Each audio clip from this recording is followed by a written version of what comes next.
Welcome to Interceptor Beyond podcast. My name is Arthur, and today on the episode, as you can see in the title, we have 4 bands. We have Laser Eyes from Austria, Deadly Vipers from France, Wizzerd from the US of A, and Truckfighters from Sweden. Really nice people. It was great. It was recorded at Arena Wien. Anyways, the timecodes are in the description. Don't forget to follow this podcast on Spotify or any platform if you dig it. Don't forget to rate this show, also on Spotify and Apple Podcasts. Anyways, let's talk to Deadly Vipers. Okay, so my name is David, and I'm the guitar player for the band Deadly Vipers. Deadly Vipers. We're right now recording in the green room at the Arena. Today gonna play the second show. Yes, second show of the tour with Truckfighters and Wizzerd, and it's excellent. Great bands. Truckfighters are the first legend, so it's an honor to play with them. So just before we started recording the interview, how did you? I asked about the. You said that you make equipment. You work in a Music store. Music store, and my question is: this is how you get to know Truckfighters, because you made the pedal for Danko? Yes, exactly. Previously, I was a fan of Truckfighters since the beginning, and I know that Mr. Dango uses certain pedals. He uses a Russian beatmuff, their famous first pedal, and I know he gets some issues and trouble with them during all the years. And so I'm an electronician and luthier, professional luthier. And so I contacted him one time to say I can repair your pedal and make them really stronger. So he sent me a first one. I repair. I sent back to him. He was really happy about it. And so during the years, I repair maybe 3 or 4 pedals for him. And one day, the band invited me to be their guitar tech in the Hellfest. So he was in France. It was more easy for me. And I made him his first signature pedal. I made him one especially for him. Custom made. Yeah, custom made, completely. Did he want something special in it? But did you say that I would make a custom, or you just made a custom and gave it to him? I made the. It was a surprise. It was a surprise, and I think he was really happy. Yeah. Because I checked online everything, right, and I saw first at the Truckfighters when he somewhere mentioned you, and then I saw you at the photos. Okay. And then when I started to do research on Deadly Vipers, I realized that you made it. That's how I got the connection. Okay, great. Yeah. So that's how you get to know Truckfighters. And then let's talk about the Deadly Vipers. How did the Deadly Vipers start? Okay, so I think Deadly Vipers started maybe 10 years ago. The beta version of the band was 10 years ago. It was a different style of music. There was another drummer. There was another singer. He plays guitar too. So we grew as musician and composer during 2 or 3 years maybe, and after things became a bit more serious, we changed 2 times the singer, and now it's Fred since 2016 17 probably. Yeah, for sure, maybe 2017 and Fueltronaut. Yes. Fueltronaut. You released it in 2017. Yes, so we fired our singer during the recording of the album. Sad. In 16. It was a bit of drama, and Fred was a good friend of us, and he asked to sing in the band, and we know him as a musician and singer, folk singer. He was really great, and we made the decision to try, and it was the best way. And now that you released last year, now it's 2022, Low City Drone. Yes. Album. Yes, Low City Drone. So it's with the new drummer, Rudy. He's from since 19, he's in the band. And Low City Drone is on Fuzzorama Records, the label of Truckfighters. And Mr. Dango, I think he mixed. Yes, he mixed. In fact, we recorded the album at the same place we recorded the first one. And I just contacted Dango to to know if he can mix the album, because I'm just a fan of Truckfighters and I love their sound. And after the mix, they say, "Do you want to sing with us?" Nice. Yes. You mean to sign With the Fuzzorama. Fuzzorama? Yes. He mixed the album, and after he said he asked it. So he mixed, and then he decided to put you on Fuzzorama. So All right. I think he liked it a bit. Yeah, I guess good. Well, you're right in home at Fuzzorama, because Fuzzorama, we need to say that it's Mr. Dangos and Mr. Ozo, right? Yes, recording label. Yes, exactly. All right. So he mixed it. You recorded. He mixed it, and you're on Fuzzorama. Did your life change after that? How? I don't know. Not really, actually. Yes, the band became a bit bigger now since 8 or 9 months, because we have a more we are in more media, we have more reviews, we have more interviews, we have more share into the different social media. So it's a bit different. We got a lot of top of the year pool in December.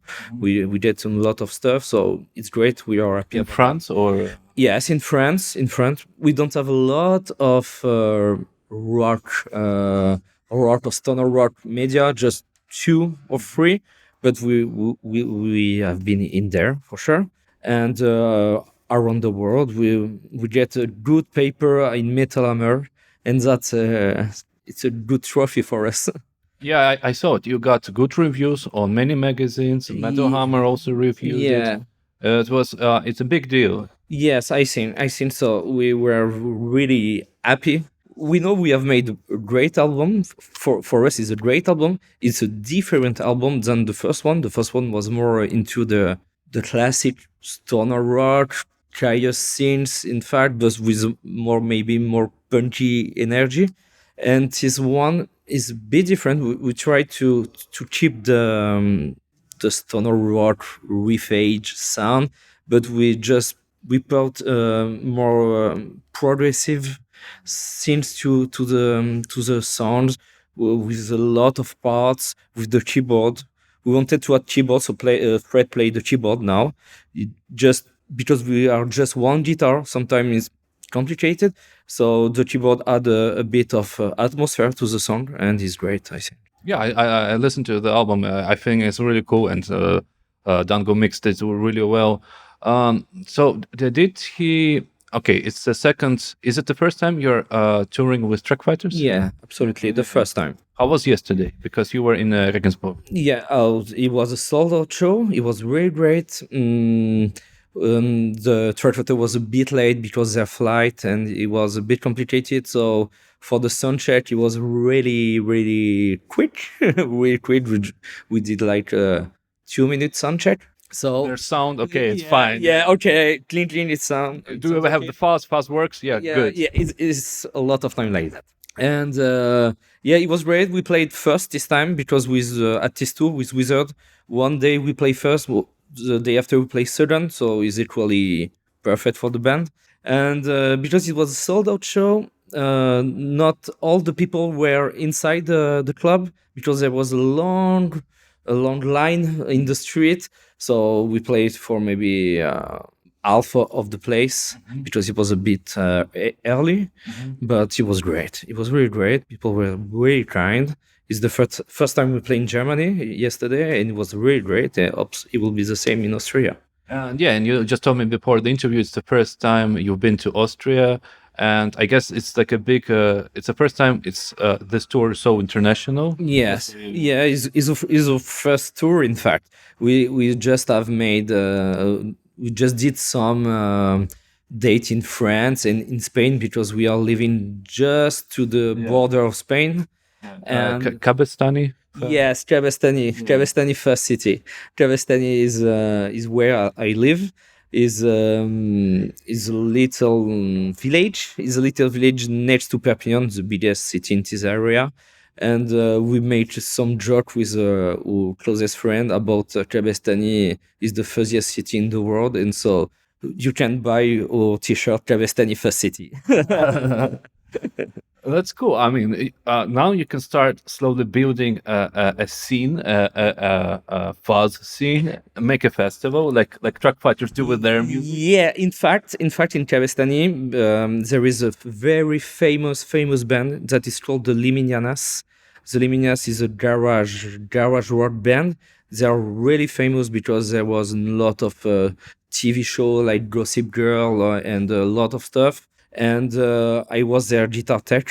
Yes, because 3 years ago they made a super band with Emmanuelle Seigner, the actress, the wife of Roman Polanski, and with Anton Newcomb of the Brian Johnston Massacre. Yes, he's a legend. So and I was guitar tech for them. And so in Cabestany we got a lot of fuzzy band.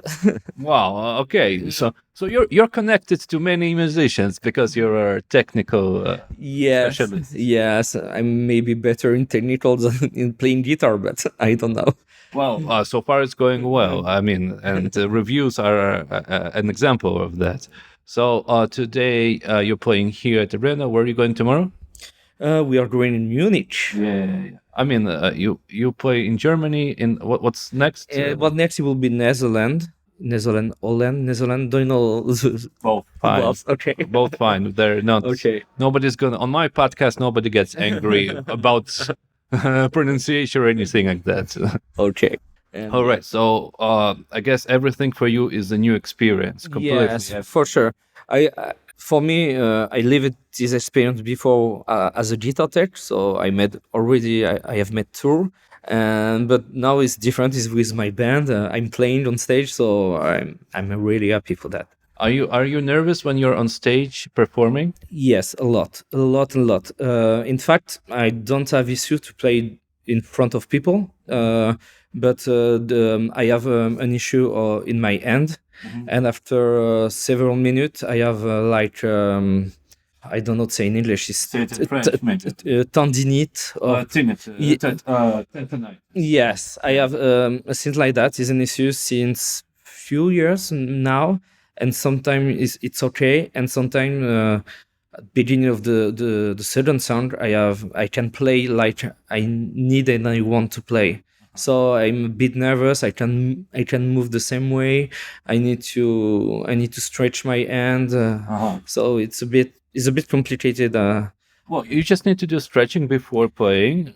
I try to do stretching, but in fact I have to do research about that.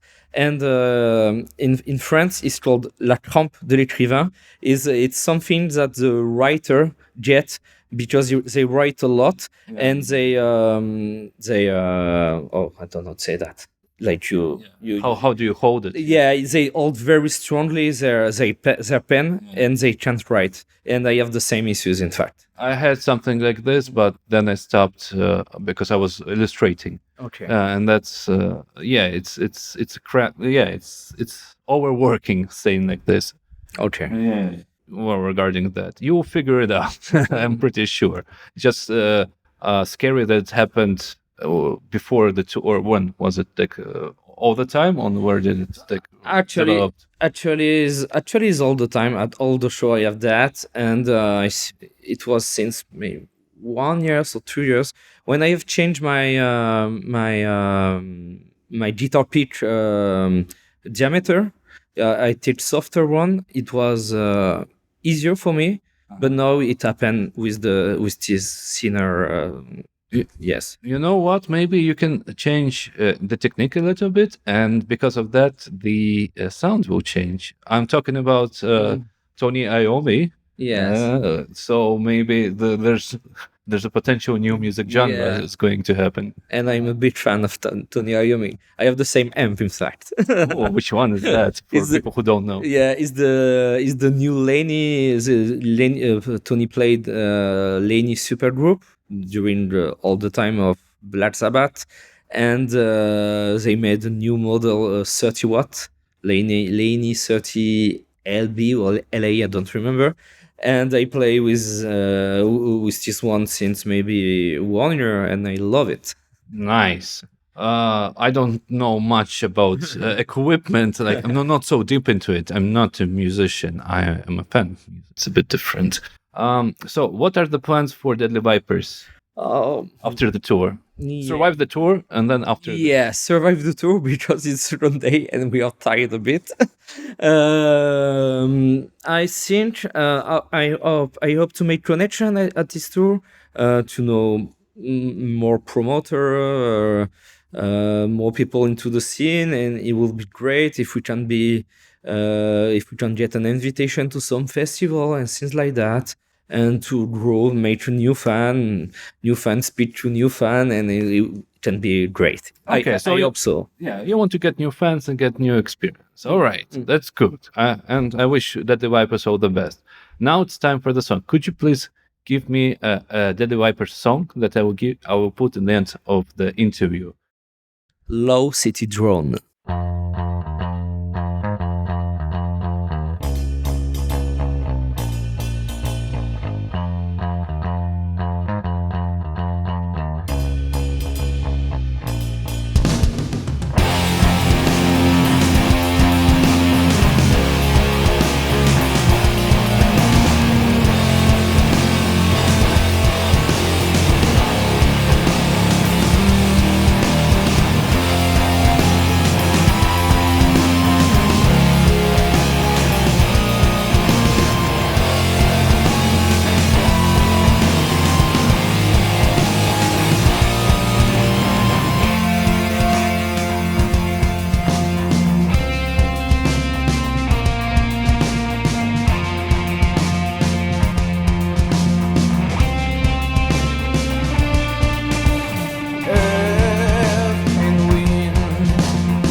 Thank you, Deadly Vipers, and now let's talk to Laser Eyes. Hey, how's it going? This is Lucas from Laser Eyes. Hey to all, this is Tom from Laser Eyes. Guys, congrats. We're at Arena, as I mentioned in the previous interview. We just listened and see you perform on stage. Really good show. We really dug it. How do you feel? Oh, thank you so much. A little bit sweaty, but They have showers here. yeah, absolutely. Very excited. It's a pity that we couldn't play longer, but that's just how it is. How long did you play? I think we had a very short set, about half an hour. But That's pretty good. that's pretty good, and that's the way it is. And we are very, very honored and very thankful to be opening for the mighty Truckfighters. How come that you are opening for the mighty Truckfighters? We just, reached out to their booking agency, and they forwarded our request. And then, the promoter here in the Arena Wien listened to our stuff. The space thing. Yeah. Yeah. Philip? Philip, yeah, I think. Yeah, he listened to our stuff, and he said, well, yeah, that's good. Fits. Shout out to Philip. Shout out to Philip. Thank you, Philip. Thank you so much for making it possible. And now we're here. And now you're here. All right. Did you do extra special for the performance for today? I saw a bandana, not bandana, Rambo. Oh, well, yeah, actually, the special thing is we downscaled actually a little bit. So because we had only limited space in our car, and we didn't bring any roadies or hands, so we had to set up everything by ourselves. And since Tom has so much equipment, he plays a guitar cap, a bass cap, looper, 20,000 pedals. Then we have a laptop that directly controls his loop station, directly controls our lights. We have to set up our own stage lights. We have to set up drums, and we have to set up in-ear monitoring. So it's like we have to set up stuff for like 5 people in a band, but we're only 2. So yeah, that's also the concept of Laser Eyes, to play as much. I noticed that you are using your phone as a flashlight. Yeah, I was just at the beginning because I couldn't see anything on stage, but I was trying to get along. Was it an idea that everything is dark? Was the original idea, or it just happened? Actually, we asked the light guy, the light technician, just to dim the lights at the very beginning of the show, because that's where we have the triggered strobe flashes going on, and we asked him, please just turn down the lights during the intro, and then just do whatever you want. So, and he went full on. And he went, yeah. So he was amazing. So shout out to the light guy whose name I don't know, but shout out. No, light was really, really cool. Except in the beginning, it was too dark for a long time, so I couldn't see my guitar for the first half minute I was playing. But still very good. Yeah, it was like it was, so it's okay. And then the light was awesome. Yeah, I mean, that's what I saw. I was like, oh, it's like really dark. Are you sure that you're playing right now? And then I saw that you're with the phone. It's like, okay, it's a part of the show. That just happens, yeah. But maybe back to the bandana, because we're using earphones. Lucas has the problem sometimes that they fall out. And so I had the idea, okay, let's take Kung Fu Fighting as intro song. And he said, okay, I'll buy a bandana, and it's fitting with the song, and the earphones. It keeps my in-ear monitor in my ear. Yeah. So a life hack. A life hack. Thank you. That's the perfect word. It's a life hack. All right. So there's not many interviews. There's no interviews in English regarding your band. So we need to do some basic stuff. Absolutely. So I know that you are from Graz. I know that there are 2 band members here too, and I know that you're using samples and you don't sing. What can you tell me more?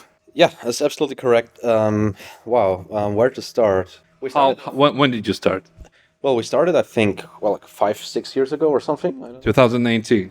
Yeah, that's maybe you did some research. We don't even know. It's a very, very funny story, actually. It was a blind date. I posted on social media that I was looking for a... It's your thing, Tinder's thing. Yeah, it's a Tinder, yeah. It was like a Tinder date, yeah. So I posted on social media.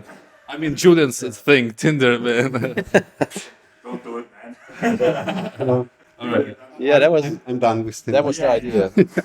I was looking for someone to form a 2-piece heavy rock band.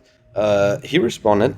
Then we met. Yeah, I saw the post and I thought, okay, I'm searching a drummer for a 2-piece project, and so we met, and it fitted from the beginning. Yeah, And that's where Laser Eyes was born. And the whole, well, concerning a question about the lyrics and everything, that's just how it came along. We were hesitant to sing at all, to be honest, but we didn't want to be fully instrumental. So we were like, okay, let's put in some voice, but heavily processed voice with vocoders and everything. I used to have a vocoder back at my drum kit, but all the drum sound was bleeding so heavily into the vocoder microphone. And since it's so heavily distorted, you would hear a lot of super duper distorted drum sound. So it was not really possible.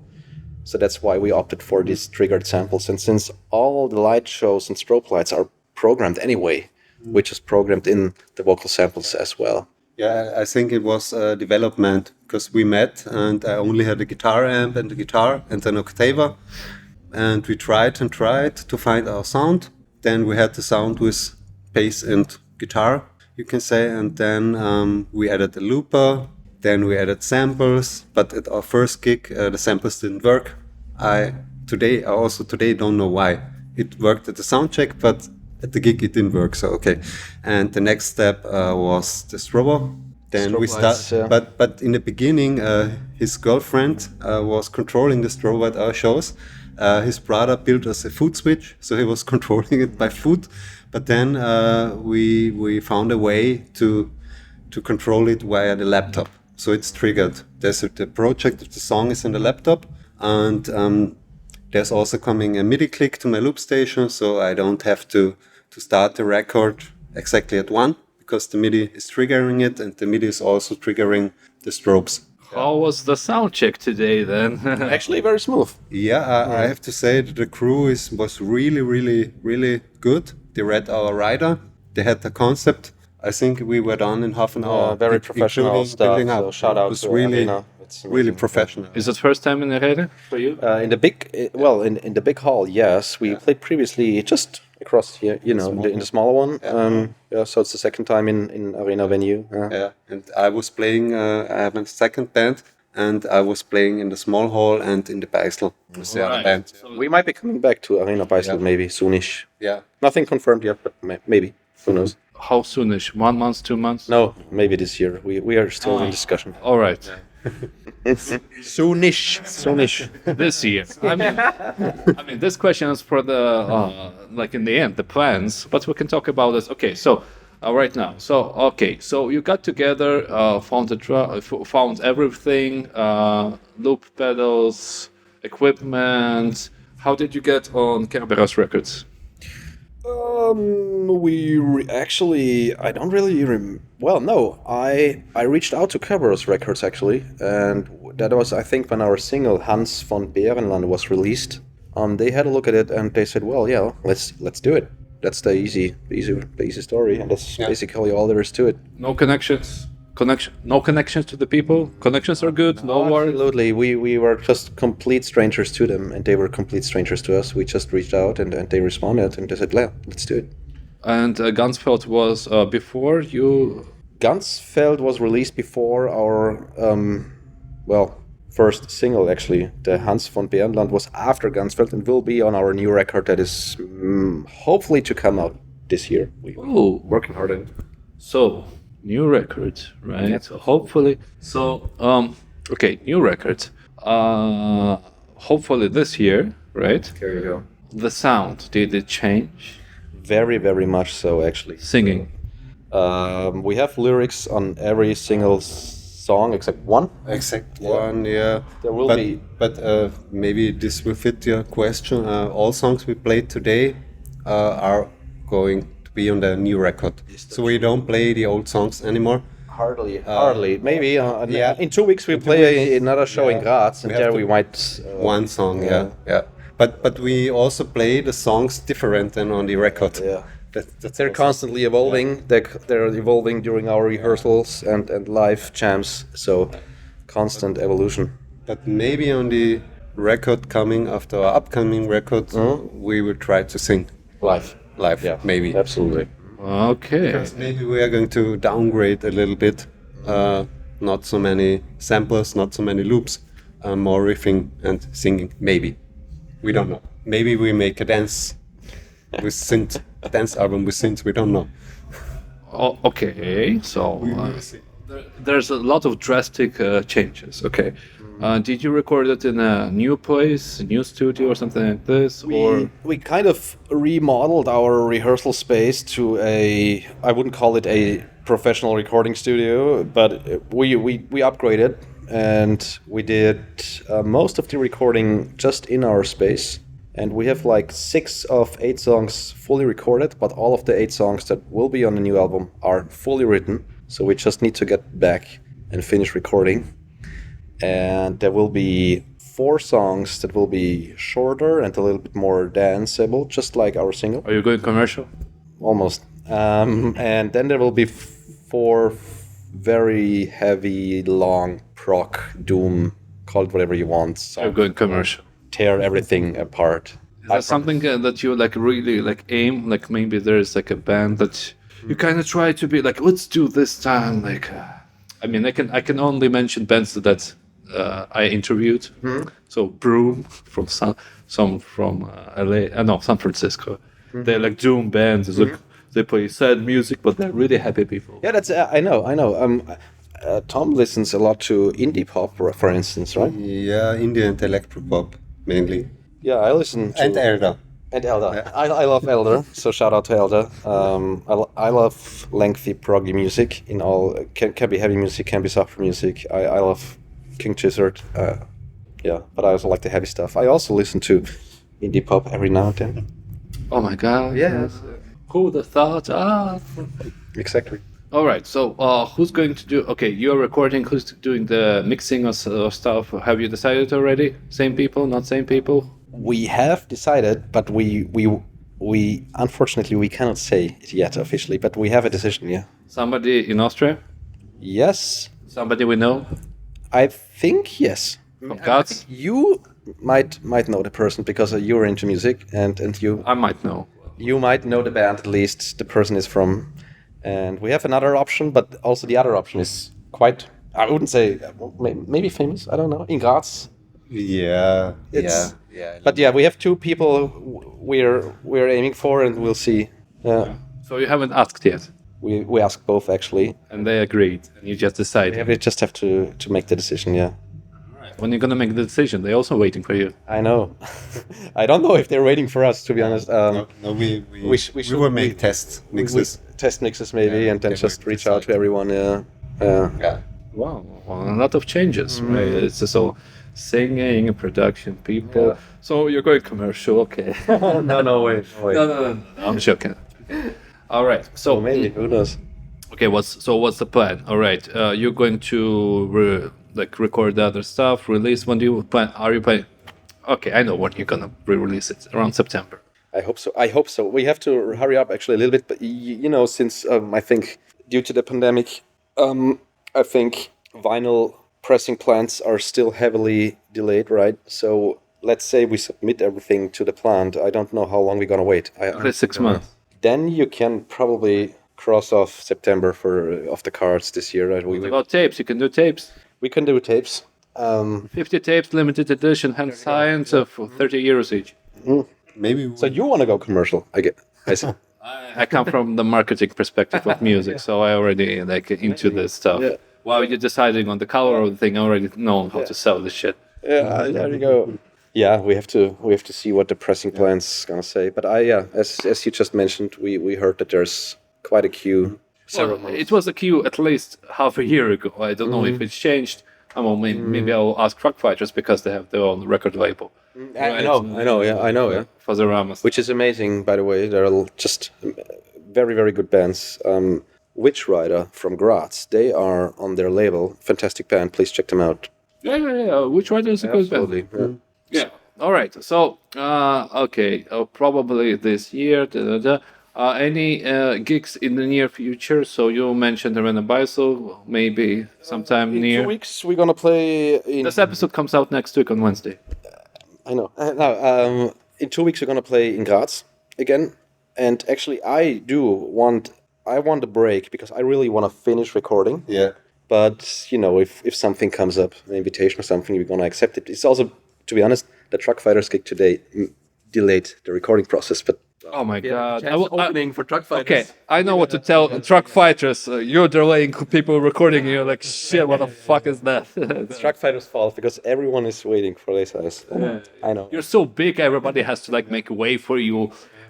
Finally, you came again after a long time or whatever. Why are you recording the new album? Sure. Well, actually, I want to get back and do everything as fast as possible, but we want to keep our standards high, so you can't rush it. All right. Time for a song. Hans von Bärenland.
Thank you, Laser Eyes. And now let's talk to Wizzerd. My name's Sam. I play the drums. I'm Jamie. I play guitar. I'm Lane. I play bass. And I'm Jalen. I sing and play guitar. Visit Wizzerd.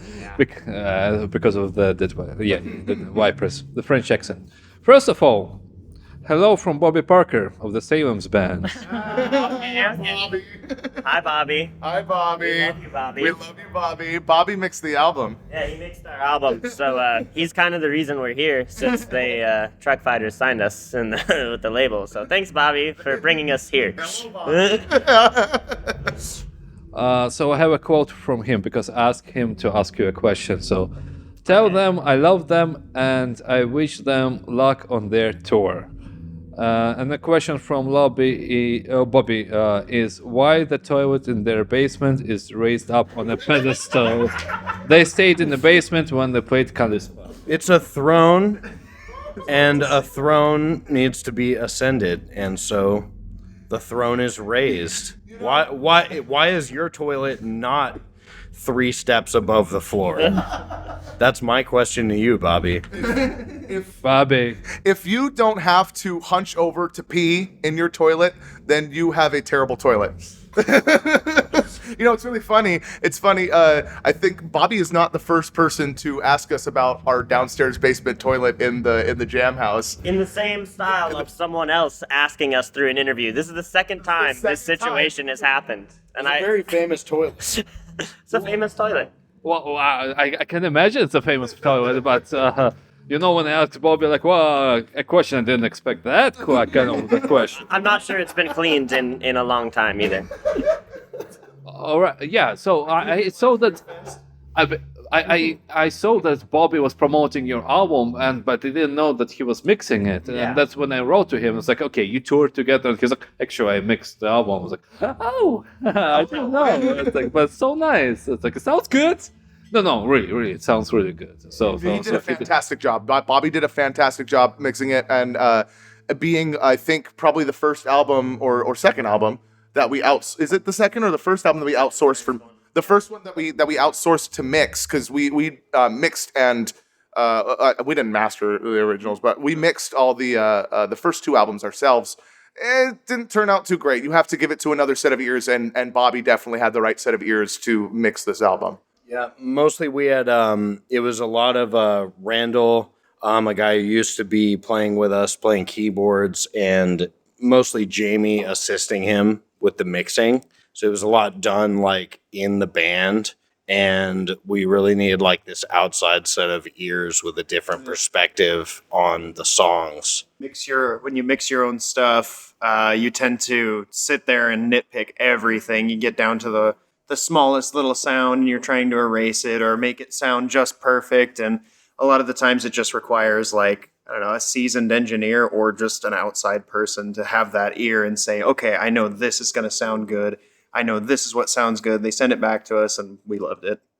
Congrats on this album, because I was checking it out. I mean, I knew about your band for a long time, especially as a name, and I listened a little bit, but then when I knew that I was going to interview you, I listened like deep dive on it, and I really like it. I didn't expect the sounds, because a comparison, especially to the previous stuff, like synth and stuff. I might be wrong, of course. I'm always maybe wrong. No, when we initially came out or started developing this album, just like all of our other albums, we've had the songs written for years before we had ever recorded them.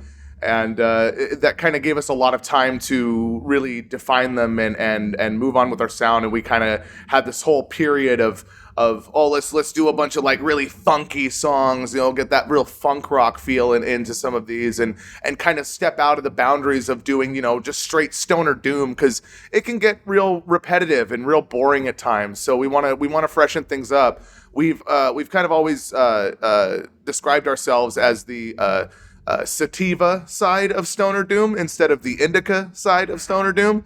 We're getting you pumped and we're getting you going. We're getting you excited. You know, that's the whole point of Wizzerd. Yeah, that's what I heard. It's like the funk, there's the rhythm of it. You know, that's what I got from Clutch. You know, and actually because Julian, I didn't tell you, but because of Clutch, I have a funk intro in all my episodes. Yeah. Because one of the Clutch songs that I like is Barbarella. And it's like marching band funk style of stuff. And when I listen to your stuff, I had the same feeling, you know, like you want to move. It's groovy. Yeah. You want to groove? Groovy. Yeah. That's what I like. All right, so you released this album last year, and the response was amazing. So how? And this is is it your first time in Europe? No. Yes. It's our second time. Second time. Yeah, last time we came was 2019. Yeah, we came over and toured in October with Kal-El from Norway. Great stoner rock, awesome band, amazing band. Like Jalen's favorite band, actually. One of my absolute favorite bands. I was listening to Kal-El. I think probably my last year of college, and I heard their album on either Mr. Stone Believer or Mr. Doom 666, one of those YouTube channels. Oh yeah, that's. I think I also discovered you on one of those channels. It's possible, highly possible. But we found those guys, and long story short, we did a tour with them. We brought them over to the States, and they in turn helped us get over to Europe. And we did it was only 8 shows. It wasn't a lot. It wasn't properly booked. We didn't have an agency or a touring company put it on. We booked it all ourselves, or rather, they booked it for us. So it was a lot of downtime. We were there for almost 3 weeks. We were here, I guess. We were here for almost 3 weeks, and we only played 8 shows. So it was more like a vacation and kind of a chance to stretch our legs and say that, oh yeah, we went over and toured over in Europe, but this feels like our first real tour over here. How does it feel? It's the second show tonight. Fantastic. Vienna was the loudest crowd I think we have ever had in our entire lives, and we have been playing together for over 10 years. We were all nerves last night, worried, because this is a lot out of our league is how we've been putting it. Yeah. And we were all a little nervous last night. We did that first show. Once we got that out of the way, now we feel like we're in the groove. You finally get the bug of the touring, and then you can relax. Tonight was the best show we've ever had. I mean, I feel like all 4 of us feel that way. This is the best show we've ever had. It would have been the best show if I didn't spill my beer. What happens? Spilled beer is the sign of a good time. No. On my podcast, nobody spills the beer. We lick it off. No beer is wasted. No, What happened? What happened? So we were playing, and I think it was either the first or second song, and I had my sweat towel was on the wedge, the monitor right in front of me, and the towel just slipped ever so slowly and just knocked over my beer. You could see it in slow motion. Yeah, I watched it I watched the towel slowly go down. I was thinking, oh, that's okay. And then I saw this big pool of beer next to all of my equipment. And luckily the monitor sound guy ran over and just cleaned it up. And I immediately turned around and said, thank you. Oh my God, thank you so much. I'm so sorry. Was it also the first time you experienced such crew, like the scale of it, of like being in an arena of some venue? Yeah, this is as far as these shows go. These are some of the biggest shows that we have ever played in our entire touring career. We have toured for 5, 6, 7 years. How long now? We've been touring.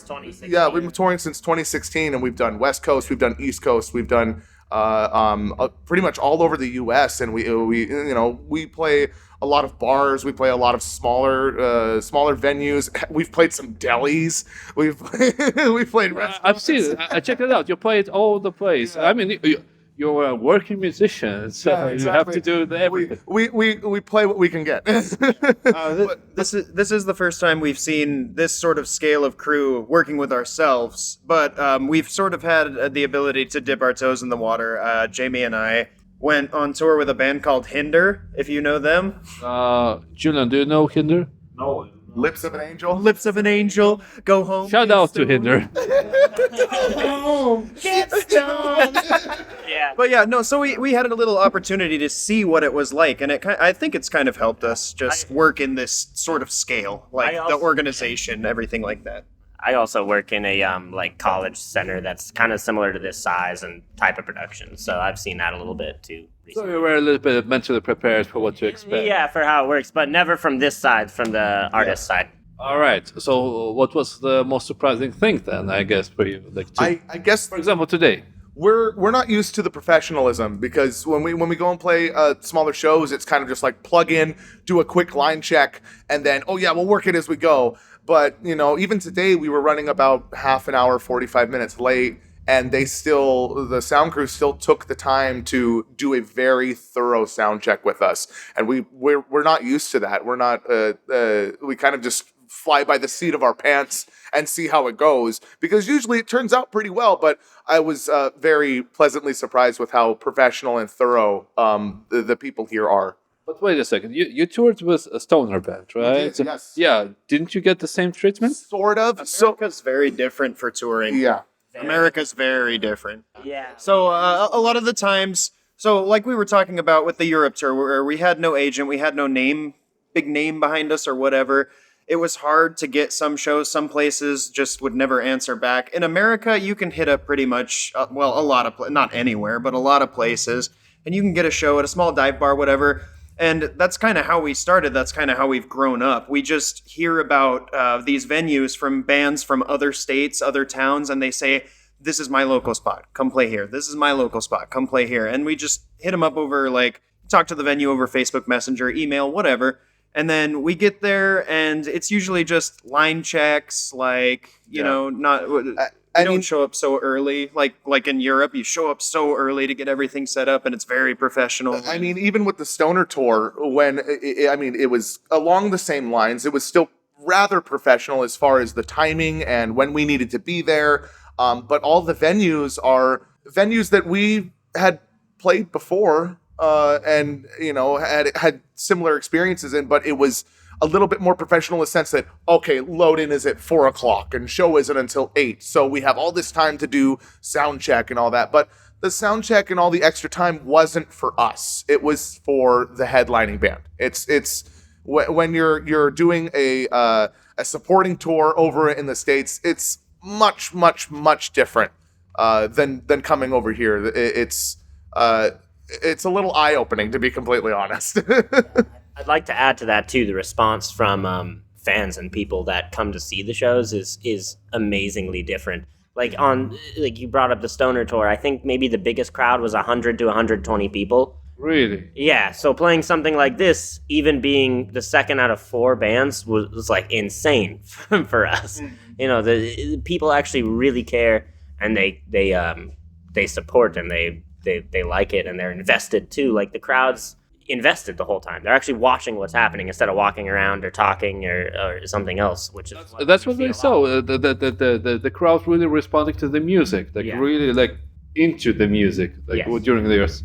Yeah, I mean, and that's something that you do get in America, but not to the same absolute not to the same degree. Not to the same degree. Like there is a level of respect that a lot of the people that come out have for musicians and for shows when it comes to the States, but I just feel like people over here get a lot more into it, a lot more. They're a lot more fans. Yeah, exactly. Invested. They're more fans. They're actual fans, as opposed to I saw this band, and now I get to brag about seeing this band. They're like, oh, I got to see this band, and I got to see this band, and this band, and this band. It's a completely different mindset as opposed to the States. Of course, it's not everybody. Yeah, not everybody. But it just seems as a collective more so that way. The reason why I'm asking about the comparison between the United States and Europe is because usually in Europe everybody thinks that, okay, United States is the land of opportunity, whatever, everything is so much better there. The touring is so much better than that. And the same way it's how Americans view the European tours. But in the same time, there's there are different levels and different sides. Oh yeah. Yeah, but for example, I forgot. I think when I was talking to Psychic Hits and I asked them about touring at the West Coast, LA, and there they said nobody gives a shit about musicians. They really don't. So as far as let's put things into perspective here. So when you when you come over and you tour in Europe, the booking manager, the promoter, whoever ensures that the bands get everything that they need and are provided essentially basic services, food, water, drinks, lodging, all that stuff. When you go over to the States and you try to tour, they don't care. They say, okay, well, we'll get you on the show. And then you're like, oh, can we have something to eat? This? Okay, no. None of that is provided. It's and of course there are exceptions. Yes, there are some. Like there are many places that we play, like Ace's High Saloon in Salt Lake City, Utah, a fantastic venue. There are many places that really provide for us and take care of us and respect the artist, but many places it seems like the average thing is that a touring band is a step above a homeless person. Unless they're already famous. Yeah, unless they're already famous. Yeah. So all of this is, of course, from the perspective of like our scale of band, right? And it's Tiny boys. yeah. So it just as working musicians, it's very hard. I think when I was talking to Psychic Kid, one of the singers was touring with somebody really famous, but post-famous, like after 70s famous. I forgot who it is. I'm sorry, but they got the same treatment. So it depends. Either you hot shit or not, or something like that. Yeah, that's pretty much how it is. It's like you either have the draw to be able to, because I feel like that's kind of the thing as far as touring over in the States. If you have the draw, the natural draw, just by name, to be able to bring heads into, or put butts in seats, then they're going to take you a little bit more seriously than just some podunk band from nowhere town, Montana. They're going to treat you a lot differently. All right.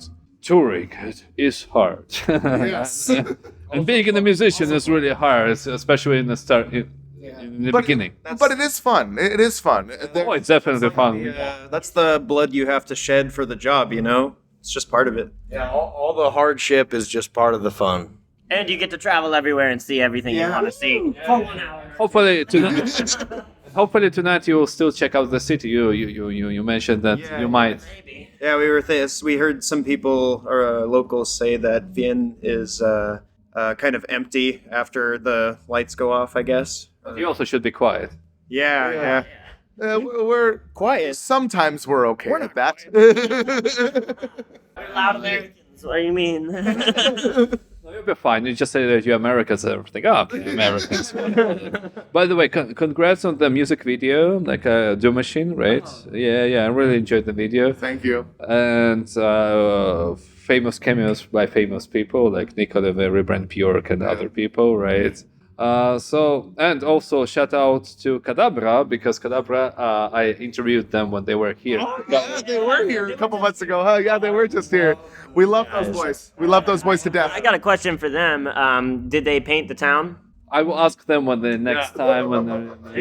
Shout out to their drummer Chase. I want you to have my butt, baby. Chaz spilled the beer during the interview. Oh, really? Hey, good job, Chance. Chaz. Also Chaz, aka Chase, but mostly Chaz.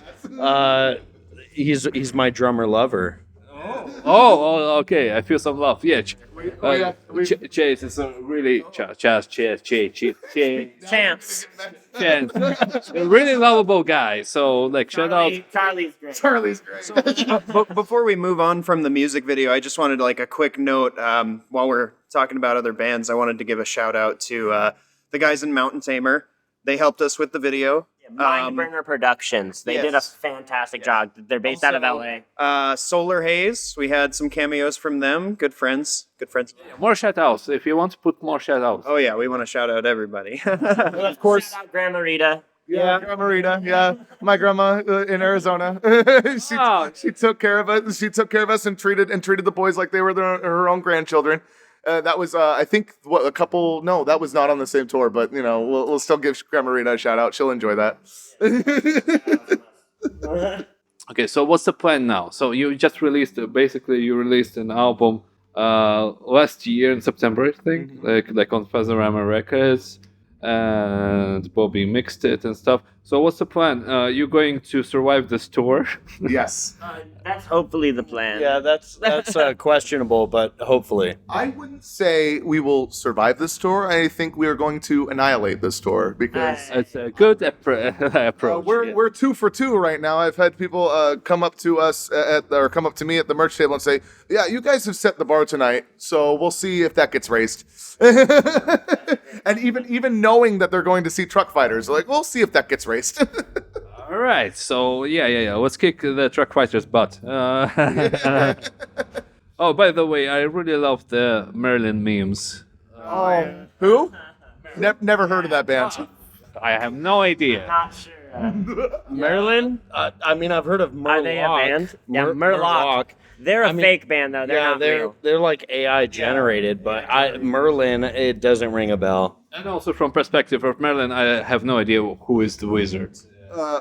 We are the Wizzerd, actually. I have no idea, guys. I'm talking to a different Wizzerd. The spelling is different. Yeah, this one is. Yours is like some America. I wanted to talk to European one. That's how they spell it in Montana. We don't have the proper education for spelling. Oh yeah, what a surprise. Perfect. And if we can give one final shout out. Yeah. We want to shout out our good friend Case in Amsterdam, taking care of us, keeping us safe, keeping us fed, keeping us warm, giving us a place to sleep. He's our best friend. He's our Dutch grandpa. We love Case. In the end, I put the song by your band. Could you give me a song that's a good introduction to your band? Go give a listen to Doom Machine.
Thank you, Wizzerd. And finally, let's talk to Truckfighters.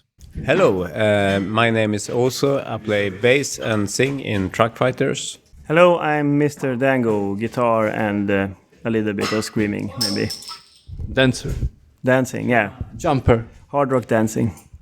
First of all, we're recording in the green room right after your show. The show was amazing. We saw it. We saw it from the side also. It was really good. You played today with the bass a little bit, not yours.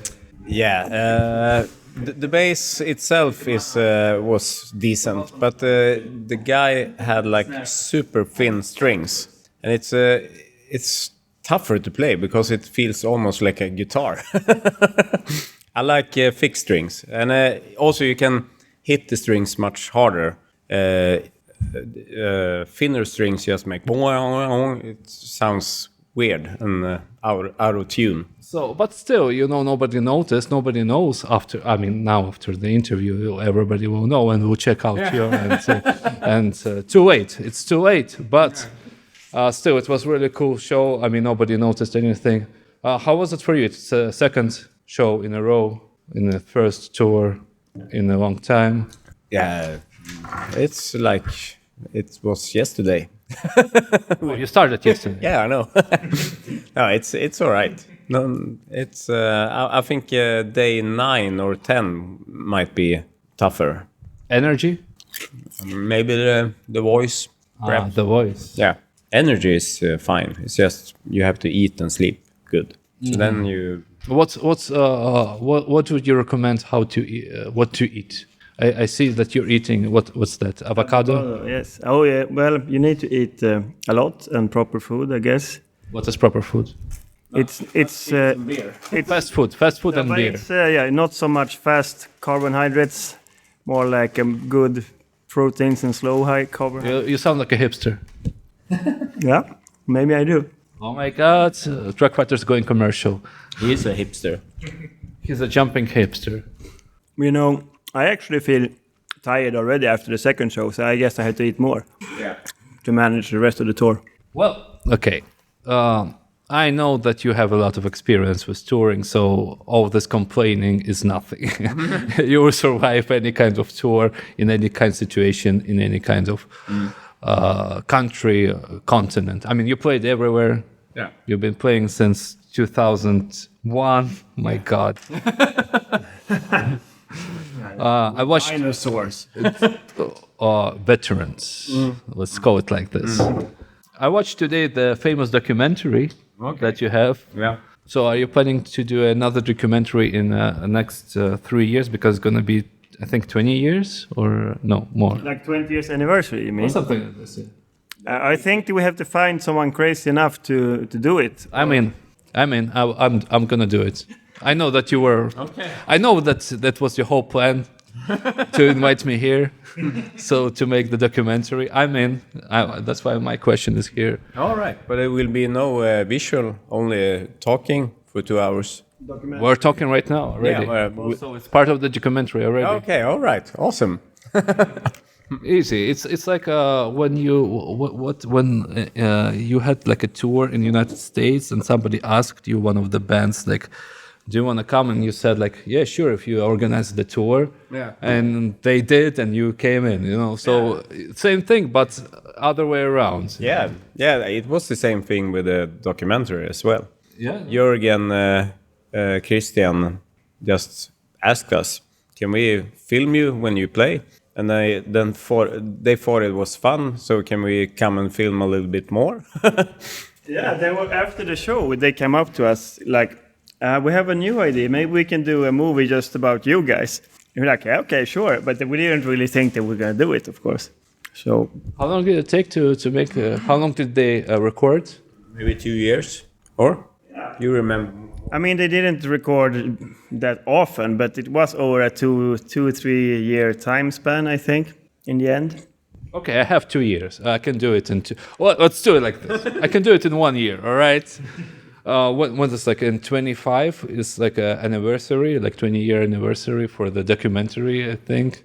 Wait. I think it came out in 11. So 25 is something like. There's something else that I remember. 2016. will be 15. The 25 will be like 20, Gravity X 20 years. Oh yeah, 20 years Gravity X. Perfect occasion to record a documentary of making, remaking, and touring and retouring with the Gravity X. Yeah. All right. So okay, let's go back to reality. This tour. What are your plans with this tour? Is it like a preparation for an upcoming album that everybody's asking for? Yeah. I think we actually found a drummer now that can play on the album. Joe, say hello. Hello. Oh, that's wow. That statement. We have to think a bit about that. Joel plays drums in Enigma Experience, right? Yeah. Yes, he does. Yeah. Actually, thanks to Joel, I knew the timetable for today because you did the Instagram story, like a video, and I posted and see the timetable of like okay, because I didn't know. Smartphone cameras are really good. Yeah, good camera. So okay, so we found the drummer, I guess. Yeah. Joe, is this like news for you? I think it is. Say it again, Niklas. We think so. All right, so which means, my God, Truckfighters, even the tour is named. What's the name of this tour? Who's drumming on this? Yeah, it's like a meme with the Truckfighters, with the drummers and stuff. Like, Yeah. even if you go to Wikipedia page of like fans of your band, it's like 15, 20 drummers are there, which is probably that's how it's in real life. I think it's only 12 or 10, 11. Okay, I exaggerated. They didn't really count it. Come on, how would I count? Yeah, but there's been a few. Yeah, and then you just for fun decided to call this tour. Who's drumming on this tour, whatever. And Joe is drumming on this tour. We forgot to tell Joel about it. So he actually wrote to me, "Am I drumming on this tour?" Yes, you are. Relax. Sometimes we just talk to each other, me and Niklas, and we kind of think that he also are part of it. When we booked a tour or something, or plan in the future, it's like, oh yes, we have to ask Joel if he can do it. You saw that I called you Joel. I didn't know because I only read how to. YOLO. Yeah, I didn't know. Sorry. Almost the same. Almost the same. So, okay, so it means, okay, you found a drummer. So it means it's the next step in the evolution of Truckfighters, like a big step, right? So tell me that you're working on the new album. Not yet. But the thing is, we're getting lazy by age, I think. But the thing is, the past 2 or 3 albums, we decided we create songs, we do songs, we meet each other and we do 1 or 2 songs. And just, how do you say? Be creative on demand. Yeah, just professional. Decide, okay, we meet this day and we create a song or 2. So we need to just plan a little bit. It's tougher for us to plan those. Back in the days, we could just, hey, what are you doing? Should we rehearse or do something? Now we need to plan a bit ahead. But yeah, and now it's like everybody has families, everybody is more responsible, trying to take care of everything, not much time. Yeah. So after this tour, we don't have that many gigs. So hopefully we'll meet each other and do some songs. What do you prefer? What do you actually would prefer in this case? Like after this tour, get another tour, but for example, North America or something like this, or sit down and make new, let's say EP, like 4 or 5 songs or something like this. No, we want to do an album, but we'll see. We start creating songs and we'll see how long it takes. Mm-hmm. Is it like any special occasion why you decided that you will do something like an album now? Because it's been for a long time. It's like last album was 2016, I think. Yeah. It's like 7 years almost. 7 years almost. Yeah, 7 long years. Yeah, but in the meantime, a lot happened. So Fuzzorama went higher up, like more responsibility with Fuzzorama. Coffee company. I don't remember when you started the coffee company. What's the name of the company? Koso Coffee, 2017. Do you have coffee here? No. That's the reason why there's no album coming. Did you hear? 2016 was the last album. 2017, the coffee came. Yeah, but when I was researching it, I was like, okay, it makes sense, you know, and especially that I know that you don't want to do an album if it sucks. So if it won't suck if we do it. no, I mean, like you don't want to force it, you know, like you don't want to force the music. That's what I thought. Somehow you need to force it a little bit, but you need to want to force it. Okay. You need to plan, like, okay, we set aside time for this now, and we do it. And also, if you think that creatively it's there, like there's something creatively to be done. It doesn't matter. No, just we're not that psychedelic.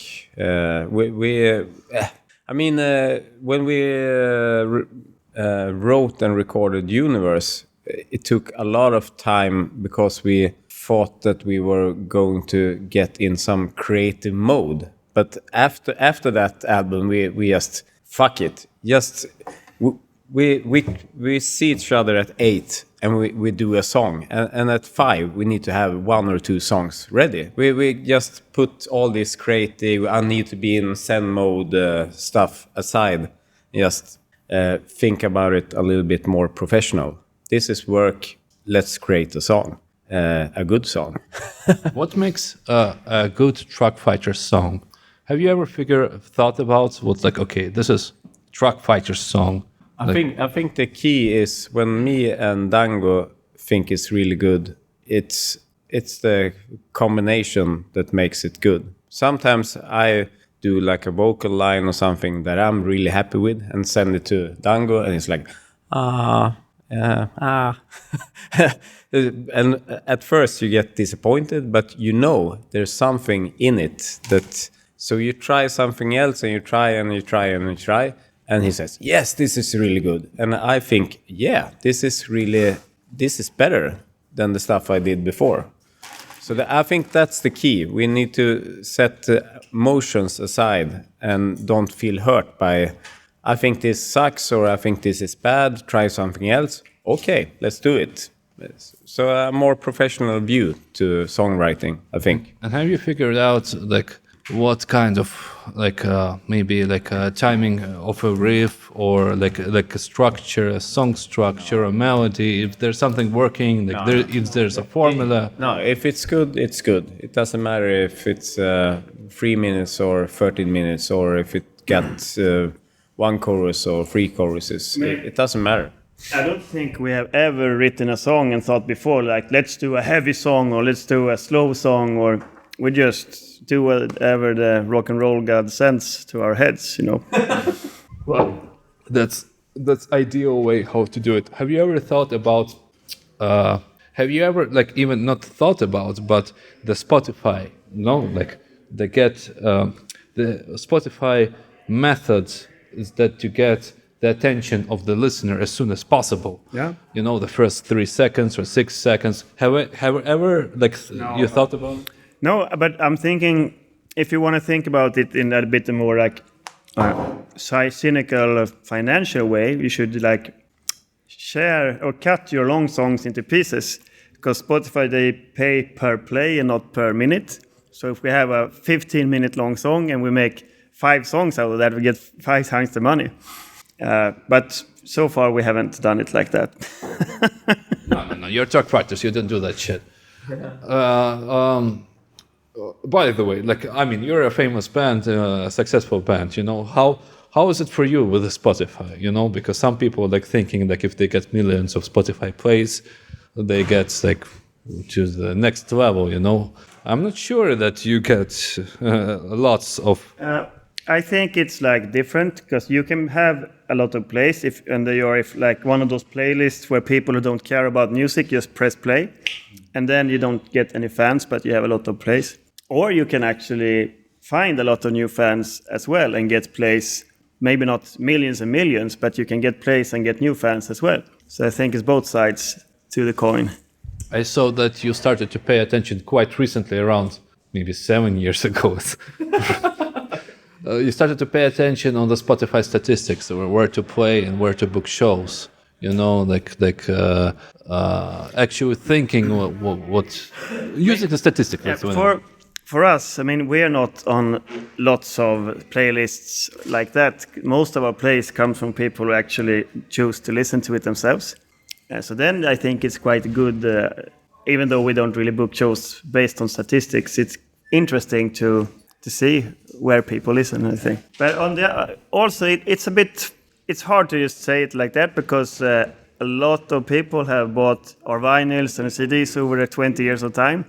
So it's not like only people have the Spotify. You can't really count just that, I think. Yeah, well, no, not on the Spotify, but I meant like when you started paying attention, okay, we have so many people in this country, on this platform, or whatever thing. Yeah. I mean, it's really important, because then you have to do the booking and Yeah, of course, it's a nice, good tool to know where you're popular, I think. Have you noticed some changes in the recent... I mean, you're both in charge of Fuzzorama Records, right? So have you noticed any big differences? Well, except Corona, the manufacturing is fucked up, you know. But have you noticed, especially in the stoner rock, fuzz rock genre, some changes, like drastic changes? Because I think some people can say it went up, some people say it went down. Definitely it's going up in general, like the whole scene. I'm not saying that Truckfighters gets lots of new fans, but most of the times when a band gets a lot of new fans, it's because they released an album and do a big promotion campaign around it and tour. But I think as a whole, the scene is growing. There's a lot of these small stoner rock festivals popping up all over Europe and US as well now. And a lot of bands are coming. And I think also that the stoner rock bands are getting booked a little bit into also the major festivals now, which did not happen at all 10 years ago, ever. So I think it's a difference that's been gradually over 20 years. Like the whole genre has become more accepted in the metal scene somehow.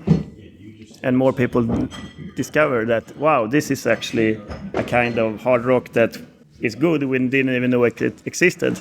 And then they get into it now. Because I think, it's not that far from 70s hard rock, the Sabbath or the grunge too. So those styles are like huge. And we are still considered a small underground genre. So you also have your, what's the name of the festival that you have in December? Fuzz Festival. I will come if to you Sweden. But this year it's in November, actually, 10th and 11th November. We'll come to Sweden, but Julian, would you come to Sweden? Fuzz Festival, we also have this in Vienna. We call it also Fuzz Festival. Yeah. But this is Truckfighters Fuzz Festival. The copyright infringement, I guess, right? Yep, we're gonna sue each other. but actually, I remember that you guys played at Fuzz Festival in Vienna, so yeah, it can't be that bad of a copyright infringement in the end. Especially when it's the same band. No. I think that some words are too common to copyright them, I guess. Well, can you copyright Fuzz? I'm not sure. No. It can be anything. By the way, this is my personal. Have you ever, after the documentary, talked to Josh Homme regarding that famous wine? No. Nothing, right? We actually met him before that. Before? Yeah, and after. But we didn't really talk about... when we met him after, we just said thanks for doing that quote, that little thing for our movie. But... yeah, that was quite soon after, I think, we met them. I don't know. It's not like we know him or anything like that. We met him when we recorded our first demo, and we gave him the Desert Cruiser demo. I don't know if he listened to it, but I don't know. Yeah, it's just I wanted to know, because it's it was a big deal it kind of still a big deal. It's like a meme, almost like with the Truckfighters. Yeah. And then there's also like an interview that he did in 2011, maybe like a little bit 1 year later with Nardwar, when he said like, I don't know, I was wasted. And that's the truth. But I mean, they actually shared the trailer on their own Facebook page. No. Of course, it's like everybody loves us because it's a fun story. It's a cross promotion from both of you, and he doesn't know. It's very fun, but I don't think he really knows so much. I'm not sure, Well, it's whatever. He's doing his own thing. All right, so tour, maybe potential album. What else is on the rise? Enigma Experience. What's up with that? Not much right now. I have to get the famous inspiration to do more songs. All the talk about being professional has gone to shits, and here we go with inspiration. That's the key of the Truckfighters, right? I have 2 small girls at home now, so it's hard to find the time also at the moment. All right. That's okay. You're excused. 0.5 and 1.5 years old, so... Yeah, I can actually excuse myself by not only starting a roastery, I also had like 3 small kids at the same time. So they are getting older, so now it's easier to get time for other stuff. All right, so excuses, I hear excuses and complaining. All right, and so which means for the fans shout out to the Reddit community, Stone Rock Reddit community, who's gonna listen to all of these interviews. They're really fanatical about all this stuff. So I guess new album's coming soon. Let's say it like that. I say it. It's coming, but we don't promise any time. We just promise that it will come. Like Tool, they said it's gonna be an album for 10 years, and then it came after 14. Before Keith Richard dies. Oops. Jesus. He will live for 20 more years, right? Hope. And I hope Truckfighters will also will last for a long time. All right, don't want to bother you too much. I kind of hope that we can do a Kiss now, like 1 album each year for a while. That would be cool. That would be cool, yeah. Like ABBA also did it back in the days. And then reunion tour, and then forever and ever, like last. And the hologram tour. Yeah, we do that in all right, time for a song. Could you give me a Truckfighter song that's a good introduction to your band? Desert Cruiser.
Thank you, Truckfighters, and everybody involved in this tour. And thank you, dear listener, for staying till the end. Don't forget to follow this podcast if you dig it. More stuff to come. Until next time, take care and bye.